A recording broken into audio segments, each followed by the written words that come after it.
This is Sudhir and welcome to our YouTube channel. Today we discuss chapter number 2 दो ध्रुवीयता का अंत। ठीक है ना, क्लास 12th चैप्टर 2 है बेटा ये हमारा। इस चैप्टर के बारे में डिस्कस है बेटा वो करेंगे, और पहला जो चैप्टर है वो मैं करा चुका हूँ, आप उसकी जो वीडियो है वो आप जाकर देख सकते हैं। ठीक है ना, दो ध्रुवीयता का अंत, ये जो टॉपिक है ये रहेगा आज का हमारा। पहला ही जो टॉपिक आता है बेटा वो आता है सोवियत संघ का विघटन। कि जो सोवियत संघ का जो विघटन है ये हेडिंग है टॉपिक की, कि सोवियत संघ का विघटन है वो कब हुआ। तो सोवियत संघ का जो विघटन है बेटा वो 1991 के अंदर हुआ। 1991 के दिसंबर महीने में इसका जो सोवियत संघ का जो विघटन है वो आपको देखने को मिला। और इसे तीन जो बड़े गणराज्य के जो नेतृत्व थे, जैसे रूस, यूक्रेन, बेलारूस, ठीक है ना, ने सोवियत संघ को समाप्त करने की घोषणा की। इन तीनों ने क्या किया, सोवियत संघ को समाप्त करने की घोषणा है वो की। कहने का मतलब बेटा यहाँ पे मेरा ये है कि जो रूस है, यूक्रेन है और बेलारूस है, इसके जो नेता थे इन्होंने घोषणा की कि 1991 के दिसंबर महीने में कि आज से जो सोवियत संघ का जो विघटन है वो हो गया है, ये बताया गया। और सोवियत संघ से 15 जो नए राज्य हैं वो निकले। अब बात करते हैं सोवियत संघ के बारे में ही। सोवियत संघ है ये आज के दिन रूस है। ठीक है ना, जो बड़ा जो पार्ट है वो रूस है बेटा। रूस में 1917 के अंदर एक क्रांति हुई थी। यह क्रांति पूंजीवादी व्यवस्था के खिलाफ थी। ये जो क्रांति हुई थी वो पूंजीवादी जो व्यवस्था थी उसके खिलाफ थी। इस क्रांति के बाद सोवियत संघ, जिसको यूएसएसआर के नाम से जाना जाता है, अस्तित्व में आया। इस क्रांति के बाद सोवियत संघ अस्तित्व में है वो आया बेटा। और सोवियत संघ 15 गणराज्यों को मिलाकर बनना था। इस क्या है, 15 जो गणराज्य हैं उनको मिलाकर बना था। जैसे रूस है, यूक्रेन है, जॉर्जिया है, बेलारूस है, Uzbekistan, Armenia, Azerbaijan, Kazakhstan, Kyrgyzstan, Moldova, Turkmenistan, Tajikistan, Latvia, Lithuania और एस्टोनिया। ये 15 जो देश हैं वो थे बेटा सोवियत संघ में। और ये दिसंबर 1991 के अंदर ये क्या हो गए, टूट गए, बिखर गए। ये मतलब 15 के 15 जो देश हैं वो अलग हो गए। किससे? यूएसएसआर से। जो यूएसएसआर है उससे अलग हुए।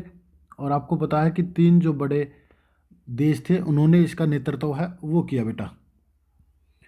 आगे देखिए, सोवियत संघ की प्रमुख विशेषताएं बताइए। सोवियत संघ की जो विशेषताएं हैं उनके बारे में डिस्कस है वो करते हैं बेटा। विश्व की दूसरी सबसे बड़ी अर्थव्यवस्था थी। विश्व की दूसरी सबसे बड़ी अर्थव्यवस्था थी और उन्नत संचार प्रणाली थी। यहाँ पे क्या थी, विश्व की सबसे बड़ी अर्थव्यवस्था थी दूसरे नंबर की, और जो संचार जो प्रणाली थी वो भी अच्छी थी। ऊर्जा के जो संसाधन है वो भी काफ़ी ज़्यादा अवेलेबल थे, विशाल थे। और घरेलू उपभोक्ता उद्योग भी उन्नत था। मतलब कहने का मतलब ये है कि यहाँ पे जो चीज़ें थी वो काफ़ी अच्छी क्वालिटी की थी। और उद्योग, संचार सेवाएं, ऊर्जा संसाधन, ये सारी चीज़ें हैं काफ़ी अच्छी थी। आवागमन की अच्छी सुविधा थी। आवागमन मतलब होता है कि आने जाने के लिए अच्छी सुविधाएं थी। राज्य का स्वामित्व था। इसमें जो हेड होता था बेटा वो कौन था, राज्य होता था। ठीक है ना, व्यक्ति की ज़्यादा है वो नहीं चलती थी। ज़्यादातर जो लोग हैं, जो राज्य था उसी की चलती थी बेटा। मतलब राज्य ही एक तरह से पावरफुल था इसमें। तो ये चीज़ें थी कुछ जो बतानी थी मेरे को। और इसके साथ साथ कुछ और चीज़ें हैं, जैसे रोजगार। यहाँ पे लोगों को आसानी से जो रोजगार है वो सरकार ही उपलब्ध है वो कराती थी। क्या है, सरकार ही जो रोजगार है वो उपलब्ध है वो कराती थी। स्वास्थ्य सेवाएं हैं वो भी काफ़ी अच्छी किस्म की आपको यहाँ पे देखने को मिलती थी। तो ये थी सारी की सारी क्या इसकी विशेषताएं। तो यहाँ पे जो क्वेश्चन आपसे जो पूछा जाएगा वो पूछा जाएगा कि सोवियत संघ की विशेषताओं का वर्णन कीजिए, या उसकी जो विशेषताएं हैं उनको बताइए क्या क्या विशेषताएं हैं।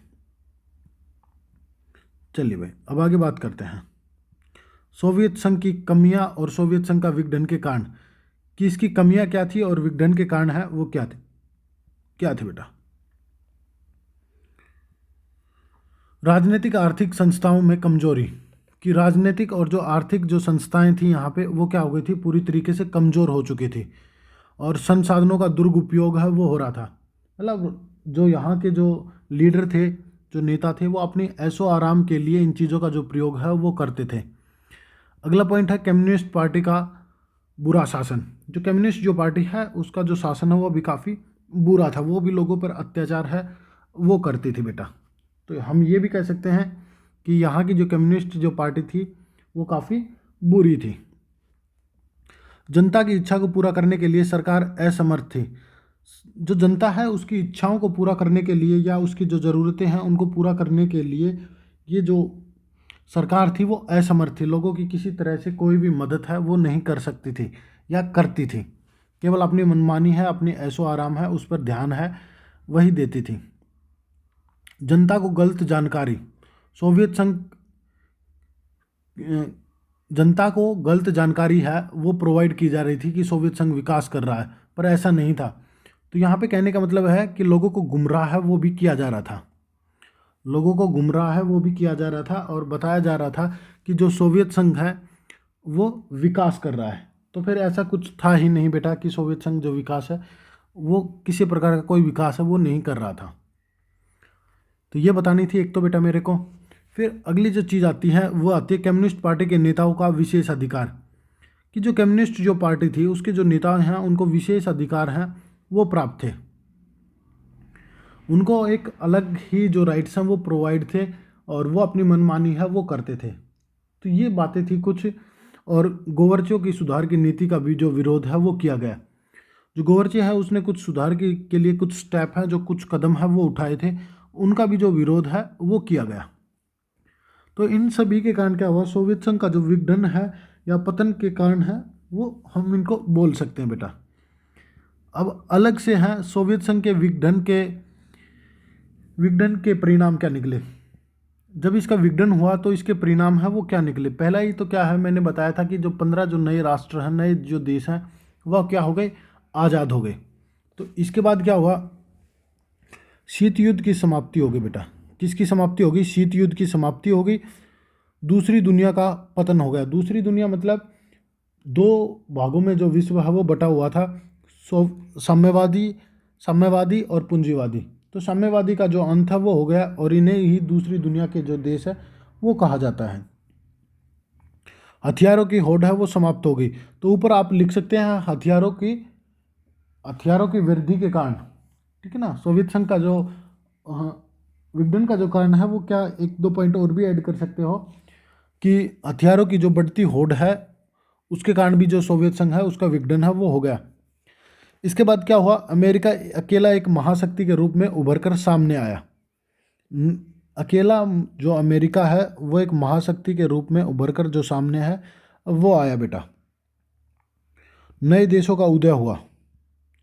क्या हुआ ये भी मैंने आपको बता दिया कि नए देशों का उदय है वो हुआ। और कितने देश हैं, लगभग 15 देशों का जो उदय है वो आपको देखने को मिला। जो ऊपर आपने पढ़े हैं उन सभी चीज़ों के बारे में मैंने आपको है यहाँ पे बता दिया है। विचारधाराओं की लड़ाई खत्म हुई। जो शीत युद्ध है वो समाप्त हो गया। तो ऑटोमेटिक सी बात है बेटा कि जो विचारों की जो लड़ाई थी या विचारधाराओं की जो लड़ाई थी वो भी समाप्त हो गई। और शॉक थेरेपी को अपना लिया। क्या किया गया, शॉक थेरेपी को अपना लिया गया। ये शॉक थेरेपी होती क्या बेटा, इस चीज़ के बारे में आगे डिस्कस है वो करेंगे। तो ये एक क्या है कि इम्पोर्टेंट है।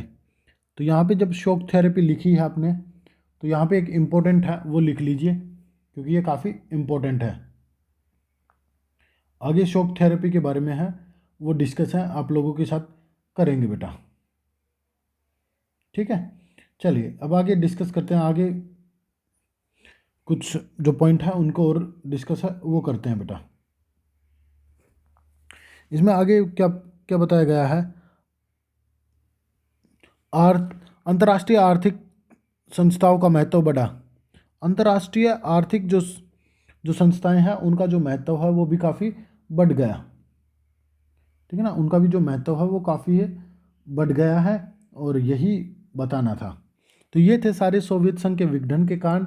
और विघटन के कारण भी मैंने ऊपर करा दिए हैं और कि क्या परिणाम निकले उन परिणामों के बारे में भी मैंने आपको है यहाँ पे सजेस्ट है वो कर दिया है। चलिए बेटा, अब क्या हुआ कि जब सोवियत संघ का विघटन हुआ तो पूरा जो विश्व है वो एक ध्रुवीय हो गया। एक ध्रुवीय मतलब, कहने का मतलब मेरा ये है कि अ, एक ही महाशक्ति के रूप में उभर के सामने आया और उसी को क्या कह दिया गया, एक ध्रुवीय विश्व है वो कह दिया गया। एक ध्रुवीय विश्व है वो कह दिया गया। तो आपसे जो सिंपल सा जो क्वेश्चन है बेटा, वो यही पूछा जाता है कि विश्व एक ध्रुवीय कब बना। तो एक ध्रुवीय कब बना बेटा, ये भी मैंने आपको बता दिया है 1991 में। दिसंबर 1991 के बाद पूरा जो विश्व है वो एक ध्रुवीय है वो बन गया। तो यहाँ तक क्लियर हुआ होगा बेटा। एक बार जल्दी से आप इनको नोट है वो कर सकते हैं, इनकी जो स्क्रीनशॉट ले सकते हैं या इनको नोट है नोट डाउन है वो कर सकते हैं, ताकि कोई प्रॉब्लम है वो आपको फेस ना हो बेटा।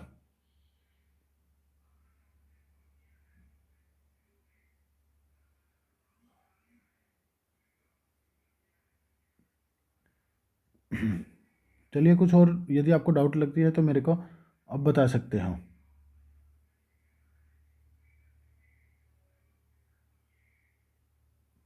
अब यहाँ से उतार सकते हो बेटा इन पॉइंटों को, इन पॉइंटों को उतार है वो सकते हो। चलिए, अब एक ध्रुवीय जो विश्व है उसके बारे में डिस्कस है वो करते हैं आप लोगों के साथ।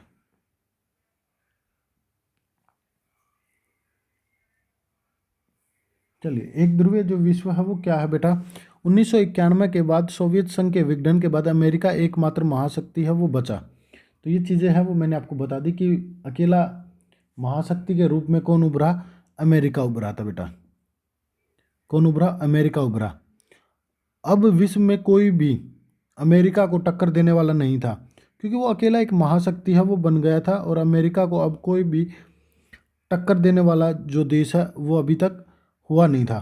तो विश्व में अमेरिका का ही वर्चस्व है वो स्थापित हो गया। वर्चस्व मतलब होता है कि एक प्रभुत्व है वो स्थापित हो गया पूरे विश्व के अंदर। अमेरिका एक महाशक्ति के रूप में उभर कर सामने है वो आया बेटा। अमेरिका का वर्चस्व हम सभी क्षेत्रों में देखने को मिलता है। जैसे इसके बारे में बात है बेटा वो कल करेंगे, जैसे ये जो चीज़ है वो होगी कल बेटा। तो आज आपको सिर्फ और सिर्फ मैंने जो बताया है बेटा वो ये बताया है कि सोवियत संघ क्या था, कितने देश शामिल थे, दूसरी दुनिया के जो देश हैं वो कौन से थे, ये भी मैंने आपको बता दिया यहाँ पे। सोवियत संघ का विघटन क्या हुआ और विघटन के परिणाम हैं वो क्या देखने को मिले। तो ये आज का जो टॉपिक था बेटा वो कंप्लीट हुआ है हमारा। और यदि किसी को कुछ डाउट लगती है तो आप मेरे से कमेंट बॉक्स में बता सकते हैं, या आप मेरे व्हाट्सएप ग्रुप पे मैसेज हैं वो कर सकते हैं, जिससे आपकी जो प्रॉब्लम है उसको जल्दी ही सॉर्ट आउट है वो करने की जो कोशिश है वो की जाएगी बेटा। ठीक है ना। तो आपसे रिक्वेस्ट है कि क्लास को पूरे लें और पूरा तरीके से आपको समझ में है वो आया होगा, और फिर भी समझ नहीं आया तो आप मुझे कमेंट करके बता सकते हैं। ठीक है ना बेटा, आप कमेंट करके मुझे बता सकते हैं, आपकी जो प्रॉब्लम है उसको जल्दी ही सॉर्ट आउट है वो करने की कोशिश है वो की जाएगी।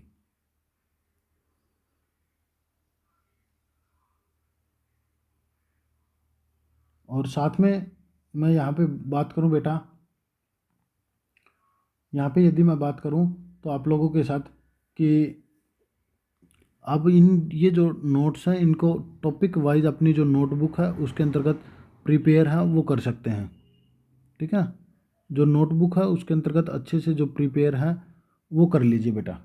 और जब आप इनको अच्छे से प्रिपेयर हैं वो कर लोगे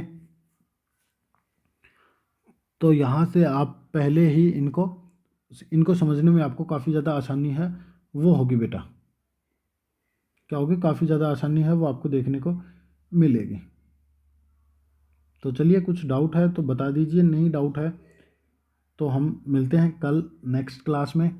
और आपको वीडियो अच्छी लगी हो तो लाइक करें, शेयर करें, और चैनल को सब्सक्राइब है वो ज़रूर कर लीजिए ऐसी ही वीडियो देखने के लिए।